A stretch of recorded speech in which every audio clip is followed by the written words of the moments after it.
Is the GUAM Academy Charter School truly at risk for financial mismanagement, or was the risk assessment one giant ploy to acquire their assets? The GUAM Education Board is now sounding off on the charter school's questionable practices. PNC's Rebecca Elmore has the story.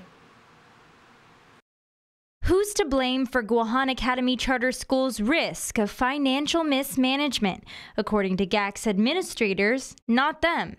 They told the Mayor's Council yesterday that the revealing risk assessment launched by the Department of Education's Internal Audit Office was part of a plan to gain control of the charter school's assets. But the Education Board's finance chairman couldn't disagree more. In terms of assets, that we want assets, that was the legislature's verbiage, not the Department of Education. We're just concerned, it was by law, and she read the legislation that if there's if the school was to shut down, that it will revert back to the Department of Education. That wasn't the Department of Education that put that in there. That was through the legislation.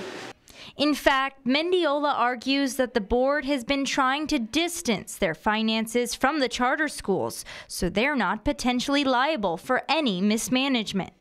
Based on the law, their budget is tied to the Department of Education's budget. So then who has oversight? So that's the reason why we went to the council and brought to them some of the concerns that we have, because truly it should be them, based on the legislation and the laws, to look at the charter school.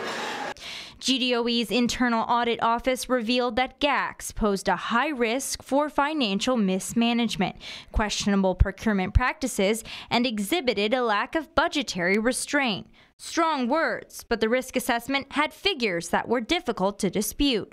For example, the IAO notes GACS exceeded its budget request by $1.7 million and still has around 16 invoices totaling $428,000 that have yet to be validated.